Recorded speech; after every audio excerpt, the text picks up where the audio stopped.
divine deliverance. Praise God. Divine deliverance. Sabi po dito sa verse 7b, He tapped Peter on the side and awakened him saying, "Get up quickly." Sabi po yun ng angel of God. And the chains fell from his wrist. Nakita niyo po yun, no? At kung paano si Lord kumilos. At kung paano si Lord dineliver po si Peter. Nasa piitan, nasa kulungan, pero himala. Isang padala lamang ng ating Panginoon, kaya niyang i-deliver po out of that situation si Peter. God delivered Peter and so does us. He can deliver us sa lahat ng mga chains natin na nagpapahirap sa atin, sa lahat ng mga burdens natin, sa lahat ng mga guilt feelings natin, sa lahat ng pagkakasala natin, at sa lahat ng mga wrong mindset natin. God can deliver us. And even from this trauma, situation, pains, and wound na meron tayo or prison sa heart o buhay natin na nagpapahirap sa atin para hindi tayo makaranas ng freedom, it is the divine deliverance of the Lord will take place in our life. Kaya sabi dito, "Get up," says the angel of God, and the chains fell from his wrist. Isang salita lang, sabi niya, tumayo ka. Magmadali kang tumayo. At isang iglap lamang, yung kadena na nagpapahinto sa kanya para hindi itaas ang kanyang kamay, para hindi magpuri sa ating Diyos, para hindi makaranas ng joy, ng peace.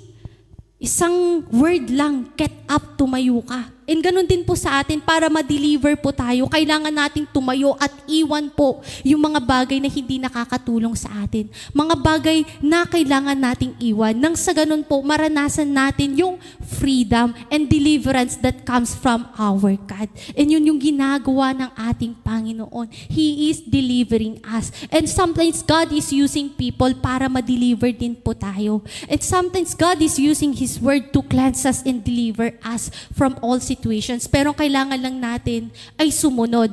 Kaya nga po nangyari po dito, he get up, sumunod siya, tumayo siya, and obediently followed it. That's why the chains fell from his wrist. And yun din po tayo, kahit anong kadena na gawin ng kaaway para pahintuin tayo sa pananampalataya natin, pabagalin tayo, nang sa ganun hindi tayo makasunod sa Kanya, hindi natin magawa kung ano yung pinapagawa niya, si Lord i-deliver niya tayo. Hindi lamang po sa kadena meron tayo, pero sabi sa verse 10a, they passed the first guard, then the second, and came to the iron gate leading out to the city, which opened for them by itself. Nakita niyo po yun?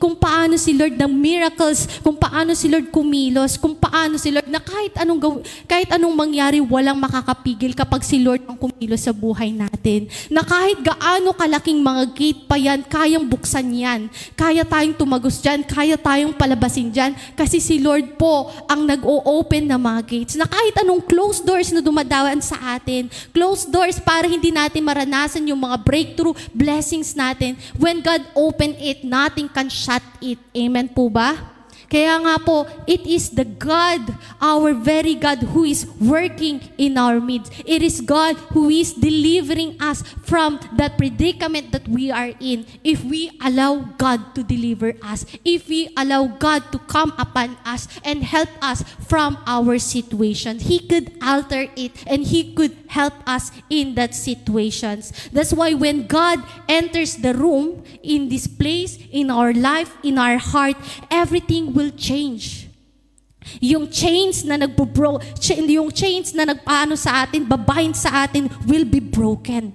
The walls na nagpaano sa atin para hindi tayo makaranas ng freedom, di natin makita yung ginagana niya, it will crumple.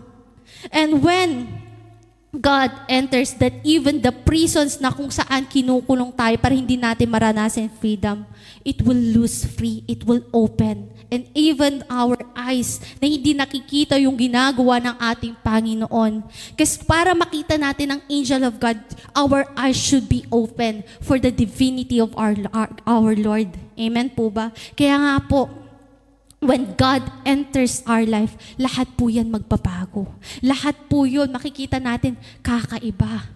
makikita natin kung ano yung ginagawa ni Lord. Ikaw pala to, Lord, no? Hindi ko po nakikita to dati, pero ito pala yung ginagawa mo. May ginagawa ka pala. Ay, ito pala yun, Lord. Ikaw pala yung nagpadala sa akin ng mga tao yan para maging breakthrough ko, para maging blessings ko, para makarating ako sa paruroonan ko. Sila pala yung divine connection na ginamit mo, Lord. And ikaw pala, Lord, yung naging deliverance ko na tumulong sa akin to deliver me from that situation, na deliver me, oh Lord God, na mapapahamak na sana ako eh. Pero ikaw yung tumulong sa akin. Kaya nga po, when God opened the eyes, katulad po ng kay Peter, verse 11, then Peter recovered his senses and said, "Now I know for certain that the Lord sent his angel and rescued me from the hand of Herod and from all that the Jewish people had been expecting." Nakita niyo po, no? Now I know. Ngayon alam ko na. For certain, sigurado na ako na si Lord ang nagpadala ng kanyang anghel. Kasi nung una, babasahin po natin, akala niya po lahat ng nangyayari sa kanya, kahit yung pagdating ng anghel, akala niya panaginip lamang or vision. Pero hindi. Ito'y totoo. Ito'y talagang nangyayari na kahit siya na-amaze. Lord, ikaw pala to. Lord, kagagawan mo pala to. Lord, tulong pala na galing sa'yo ito. Ito pala yung kamay mo. Na Lord, rescue mo pala ako. Lord, tinulungan mo pala ako. Lord, ikaw pa yung help ko pala. That's why kahit si Peter po na-amaze when God moved sa life niya.